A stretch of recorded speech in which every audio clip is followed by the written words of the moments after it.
Hello there guys, and welcome to Mad Doc Minis. In this video I'm going to be making an Imperial Termite based heavily on these classic miniatures from the Epic range and less on this, which is the kind of newer interpretation of the Termite. Really not my jam, that at all.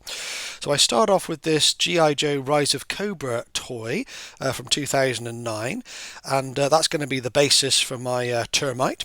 Quite a handsome looking thing, and I also use a Rhino chassis as well, built up to this level to start with.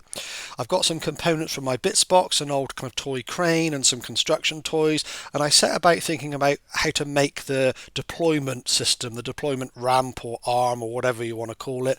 And I really want this to be posable, so I kind of want the idea of being able to kind of put it into the launch position and then into the flat kind of carrying position as well.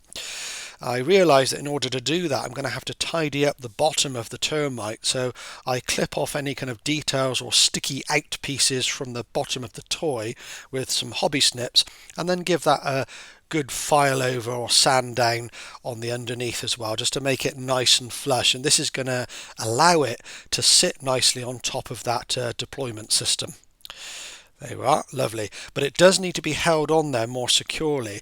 So I fashioned some kind of rails, if you will, on the bottom of the Termite using Foamex, just to kind of like hold it onto the arm. And I place a magnet, drill a little hole and place a magnet in the toy and a corresponding magnet on the deployment arm. Now this is where experimentation is important, because I want this thing to kind of hold on there nicely through that kind of deployment, like, tilted kind of phase in the arm there. And I realise quickly that one magnet isn't going to do it, because it just wants to kind of fall off. It's not strong enough to stay on there. So I give that a good old test and realise that isn't working. So what I do is drill another hole, I put another magnet in, and two magnets seem to do the trick really. That holds it on there securely enough to kind of tilt the arm up. As long as you're not chucking the thing around too violently, it'll stay on there nicely.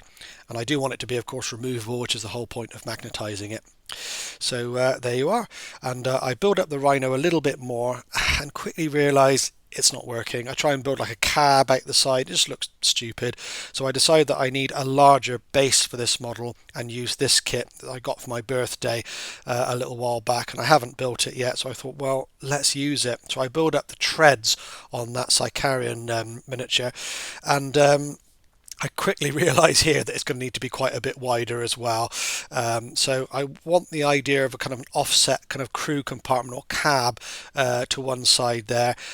So that's going to have to be really quite wide to accommodate that. I did contemplate turning the tracks around actually, and I sort of regret not following through on this, because that is a really, really nice look. However, that isn't the way I went, because it was going to present too much of a problem building the cab and everything, and I just went with the traditional kind of Ford's kind of deployment, of the tracks there. So you can see here that I just put a thick bit of Foamex underneath as the kind of floor of the vehicle, and I'm just chopping down various components of the tank so that I can make it work basically. So I use a nice sharp hobby saw. You really need to get one of these if you haven't got one, guys. Hobby saws make light work of difficult tasks, definitely. So there you can see where I'm going. I'm just kind of like doing lots of dry runs all the time, just making sure that I've got plenty of room to work with there. And I'm chopping up other aspects of the hull, so I'm having kind of this offset driver slash engine kind of compartment on one side.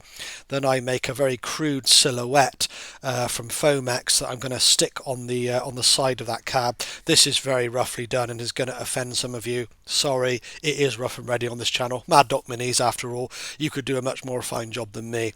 But then I basically kind of fill out the inside of the tank with lots of components from my bits box, lots of Ruminate and Lego, Foamex, any bits that I can recycle from the tank, just stuff it all in there and make it look vaguely mechanical really. Glue it all down, and you can see that actually underneath the arm there I've used two Lego kind of pistons basically, and they are just kind of wedged in there with a little axle, so they're not glued in at all, and they kind of rotate on the axis, so that allows me to just kind of flip it out with my finger as like a kind of like, I don't know what you'd call it, like almost like a kickstand really. But when they're deployed, it does look like proper pistons, which is about as good as I'm going to get. I mean, I know I couldn't make a proper mechanism to deploy this, which would be awesome, but it was a bit beyond me really. So that's kind of what I did, and that solved that problem really quite nicely actually. So I was, happy with progress at this stage, and was thinking about kind of other aspects. The front looked a little bit bare, so I decided to recycle this big dozer blade off the front of the big kind of Kratos heavy tank that I didn't ever use, and I want a kind of way for troops to get up into this thing as well. So I built a little platform on top of the crew compartment there, using some stitching mesh and a ladder from the Baneblade kit, and just fashion a little platform area basically to just, I don't know, just make it plausible that people can get up there and get into the termite, so they don't already have to be in the thing. They can kind of get up in there and get ready to deploy. So I actually put that on a little bit of cardstock just to kind of like make it a little bit more stable, trim the top of the tank down a little bit, flatten it off, and glue that down, and hey presto, you've got a little platform that looks kind of quite scale appropriate. Nice. On the side of the termite itself, I attach a rhino hatch, as if that can kind of flip down and bridge the gap so they can kind of get in there. I have a spare one of these toys as well, and I decide to chop that off at an angle using a hobby saw. And this is going to be a deployed termite, so it's going to be coming out of the ground. So it's something that if you were to play with this in a game or something, I don't know if you could like fashion rules around it, I don't know, but you can kind of deploy this as if the things come up through the ground. I just think that's really cool, and you can see I've put a hatch on in exactly the same position, which is really important to me to get that consistency, but open. And I'm just making a basic template around it, for a bit of like earth and detritus around the termite itself. So I kind of draw around that and just take note of the positioning on that base. So I put a little arrow on there using a pencil just so I know what direction the thing will be going in.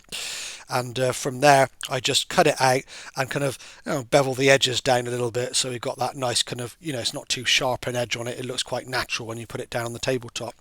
I then mix up some Sculptamold stuff, the kind of I don't know what terrain kind of compound, modelling compound, from Geek Gaming Scenics. Brilliant stuff. First time I've ever used it in all my years of doing the hobby, but I really can't tell you how brilliant this stuff was. It's just, I can't put it into words. It's great, dries quickly. You can see here I put loads on the actual drill itself just to make it look really muddy, as if it's come up through the earth. Really, really good. The whole lot got a undercoat of Death Guard green, which is pretty much just what I had lying around, but actually turned out quite well in the end, as you'll see. So I'm going to go on to the next phase now after all the painting and just talk you through everything, guys. Okay guys, so we have a basic tabletop standard paint scheme on this thing. It's not actually finished. There's a couple of bits I need to touch up on this thing to complete it, so you'll have to excuse that, just if you can give me some leeway there.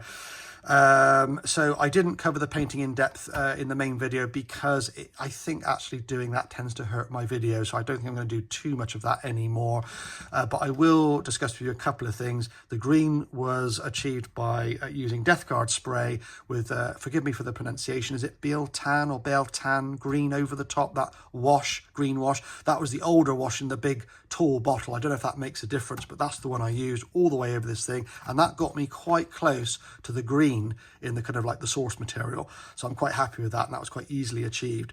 And I definitely tried to push myself on this and use some of the techniques I normally avoid. I did do a little video on that quite recently, actually, at the time of releasing this video.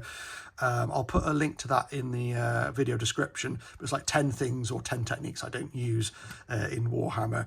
So 3 things that I did on this one that I rarely use are edge highlighting, dry brushing, and paint mixing. I did a little bit of edge highlighting, especially on the black, and I'm really pleased with that. That has made that black just pop. Black just absorbs everything, doesn't it? And that, I'm so happy. So maybe I'll be a bit of a convert, I don't know. I mean, and it was quite quick and easy to do as well. So edge highlighting, I'm going to reassess that.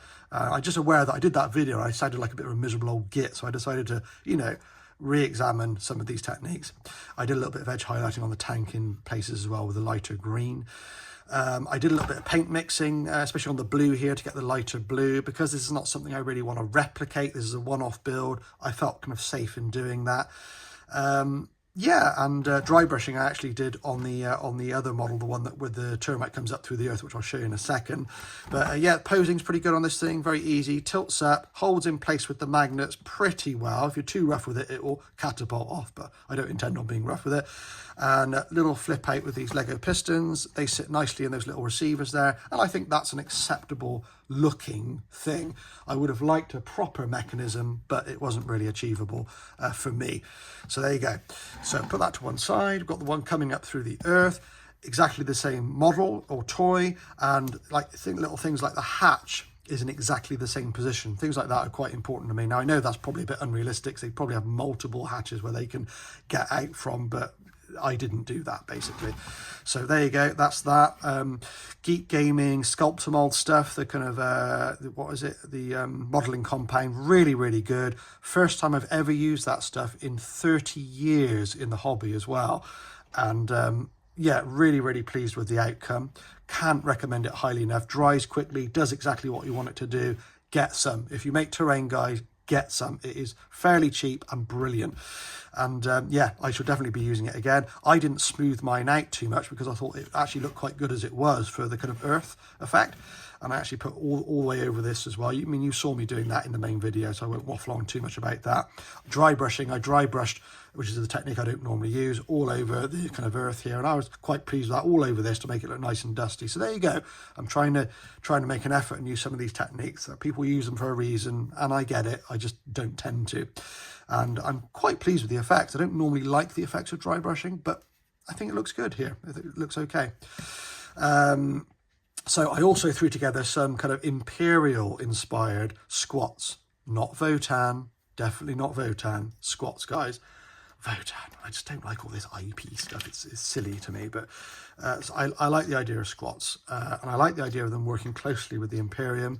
They're not under the command or under the control of the Imperium necessarily, but they have similar equipment and they help each other. That makes sense to me. They'd have the similar kind of threats facing them, they'd have similar interests at heart. The idea that they can go to war occasionally, fine, that's fine, but I think on the whole they would work together more than they don't, and more than the Votan would. In my mind, that's how I see squats in 40k, and I don't like the idea of them being a clonal species as well, clonal kind of race. I like the idea of them being descended from kind of like, you know, from the original humans in challenging environments in the core world. I like that. That's a better lore for me personally. I don't like the whole Votan computer cores and cloning stuff. It was a misfire for me with the whole dwarf thing. I like to see big beards and axes, and I needed a more traditional looking dwarf. So what I did with these is I used Caradron bodies and arms.